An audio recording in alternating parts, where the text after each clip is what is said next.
नमस्कार दोस्तों, एस्कल्प education classes के इस ऑनलाइन लर्निंग प्लेटफॉर्म पर एक बार फिर से आप सभी का स्वागत है।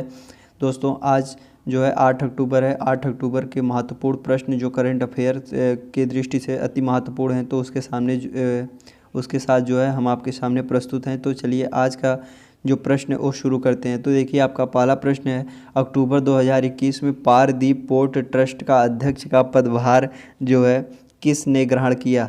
तो देखिए इसमें आपका है ए विकल्प है PL हारानाथ, बी विकल्प है आपका किशोर कुमार मंत्रा, सी विकल्प है आपका विशाल अग्निहोत्री और डी विकल्प है रविकांत।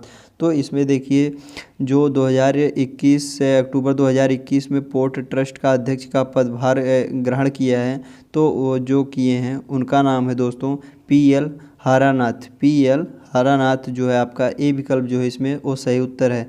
अब देखिए इसके बारे में थोड़ा जानकारी ले लेते हैं। तो देखिए 7 अक्टूबर PL हारानाथ ने बृहस्पतिवार को पारदीप पोर्ट ट्रस्ट PPT के अध्यक्ष का पदभार संभाल लिया। एक आधिकारिक बयान में यह जानकारी दी गई है कि हारानाथ 1994 बैच के IRTS Indian railway traffic service अधिकारी हैं।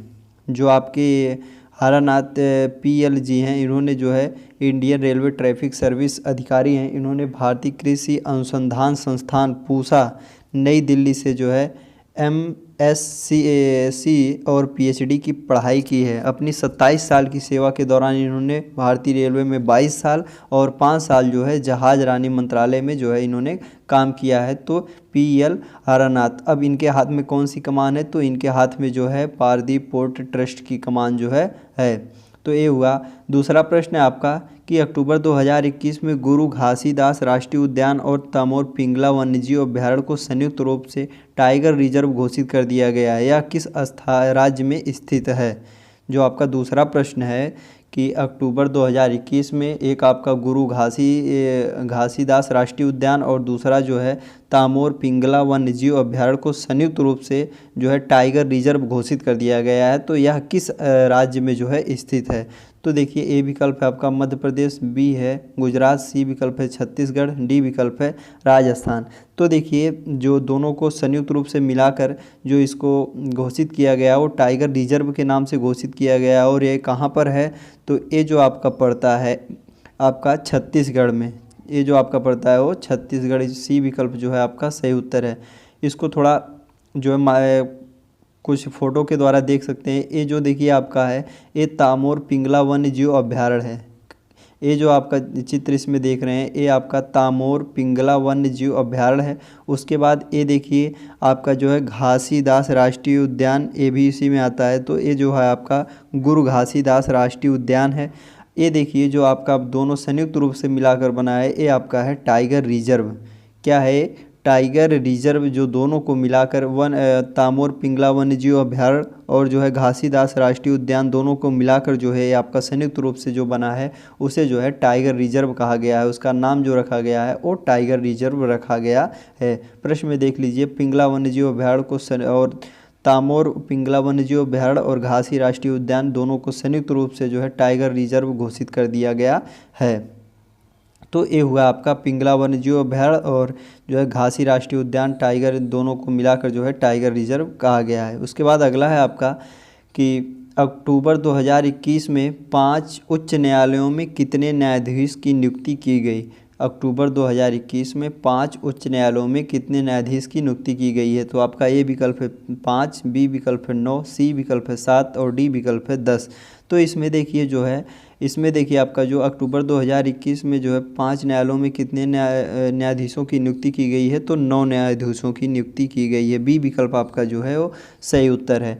उसके बाद अगला प्रश्न है आपका कि अक्टूबर 2021 में बथुकम्मा उत्सव किस राज्य में शुरू हुआ। अक्टूबर 2021 में बथुकम्मा उत्सव किस राज्य में शुरू हुआ। तो आपका ए विकल्प है तेलंगाना, बी विकल्प है कर्नाटक, सी विकल्प है केरल, तो डी विकल्प है आपका तमिलनाडु। तो देखिए जो बथुकम्मा उत्सव है ये नवरात्रि में जो है मनाया जाने वाला त्यौहार है। ये कहाँ का त्यौहार है? तो तेलंगाना का। कहाँ का है? तेलंगाना। ए विकल्प जो है इसमें आपका वो सही उत्तर है। वथुकम्मा के बारे में थोड़ा जानकारी हम ले लेते हैं। तो देखिए ये वथुकम्मा यहाँ एक चित्र के माध्यम से आप समझ सकते हैं। चित्र में जो है वथुकम्मा उत्सव किस प्रकार से मनाया जाता है ये दिखाई दे रहा है। तो वथुकम्मा देखिए यहाँ पर है, वथुकम्मा मुख्य रूप से तेलंगाना और आंध्र प्रदेश के कुछ हिस्सों में, वथुकम्मा जो है मुख्य रूप से तेलंगाना और आंध्र प्रदेश के कुछ हिस्सों में मनाया जाने वाला एक पुष्प उत्सव है। हर साल यह त्यौहार जो है सातवाहन कैलेंडर के अनुसार 9 दिनों के लिए मनाया जाता है, जो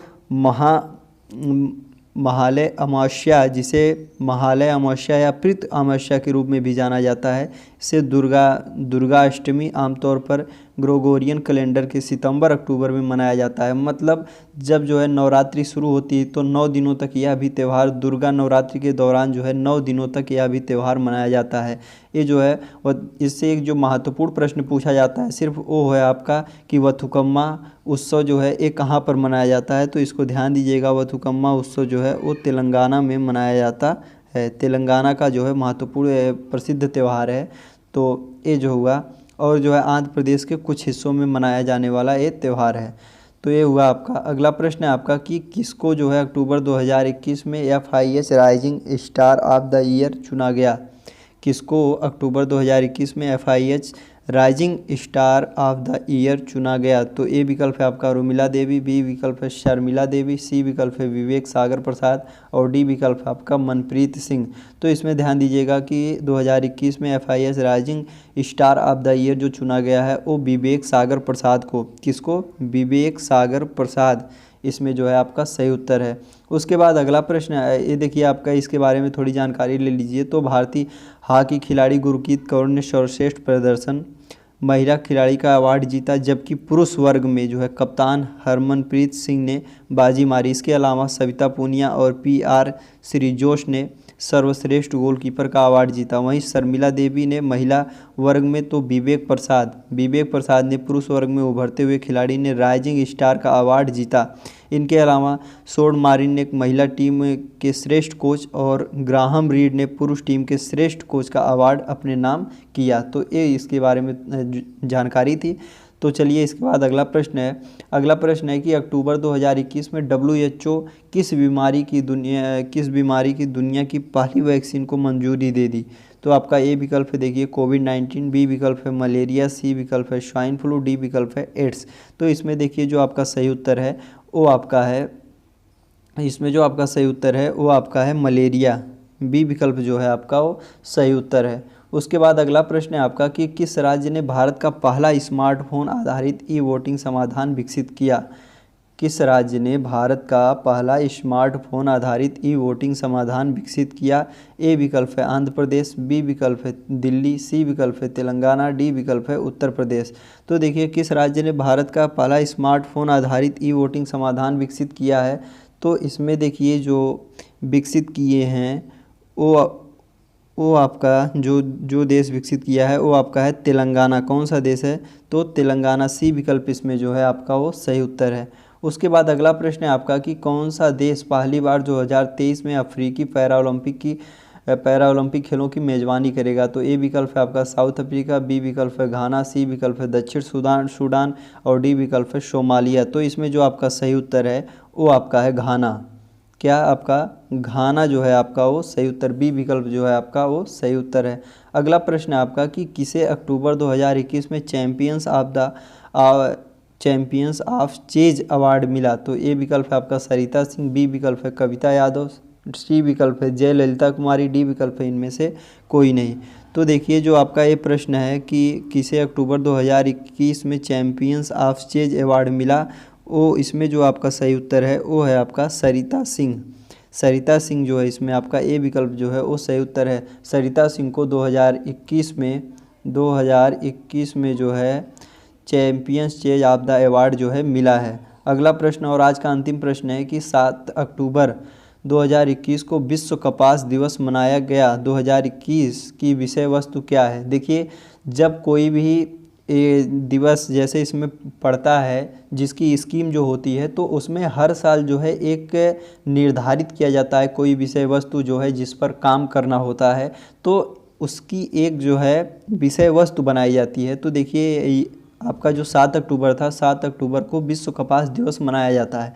तो 7 अक्टूबर को विश्व कपास दिवस मनाया जाता है। तो इसमें पूछा गया प्रश्न में कि 2021 2020 जो था उसमें भी कुछ थीम रही होगी, 2019 की थीम रही होगी। तो देखिए 2007 में जो 7 अक्टूबर 2021 को विश्व कपास दिवस मनाया गया। 2021 की विषय वस्तु क्या है? तो इसमें आपका है जो विषय वस्तु है वो आपका है cotton for would, cotton for good, जो आपका बी विकल्प है इसमें वो आपका जो है सही उत्तर। इसके बारे में थोड़ी जानकारी हम ले लेते हैं। देखिए इसका लोगो है वर्ल्ड कॉटन डे का जो है ये लोगो है, वर्ल्ड कॉटन डे का लोगो है, इसको ध्यान दीजिएगा। साल 2019 के बाद 7 अक्टूबर को विश्व स्तर पर वर्ल्ड कॉटन डे WCD अर्थात वर्ल्ड कॉटन डे यानी विश्व कपास दिवस मनाया जाता है। इस अंतर्राष्ट्रीय दिवस को मनाए जाने का उद्देश्य कपास के फायदे के बारे में बताने के लिए मनाया जाता है, जो इसके गुणों से लेकर इसके उत्पादन, परिवर्तन, व्यापार, उपभोग से प्राप्त होने वाले लाभों के एक प्राकृतिक फाइबर के रूप में है।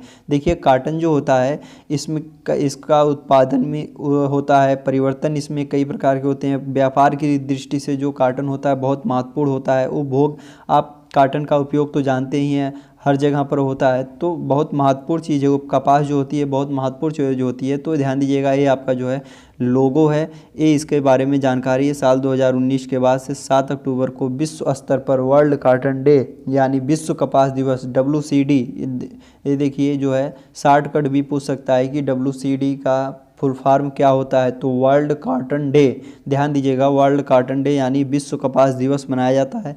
इस अंतर्राष्ट्रीय दिवस को मनाए जाने का उद्देश्य कपास के फायदे के बारे में बताने के लिए मनाया जाता है, जो इसके गुणों से लेकर इसके उत्पादन, परिवर्तन, व्यापार और उपभोग से प्राप्त होने वाले लाभों के लिए एक प्राकृतिक फाइबर के रूप में है। तो ये आपका हुआ वर्ल्ड कॉटन डे, इसके बारे में जो है ये जानकारी मिलती है। बस आज के लिए इतना ही। अगर वीडियो अच्छा लगा हो तो प्लीज़ लाइक, सब्सक्राइब और कमेंट ज़रूर करें और ज़्यादा से ज़्यादा लोगों तक शेयर करें। धन्यवाद, मिलते हैं अगले वीडियो में। जय हिंद।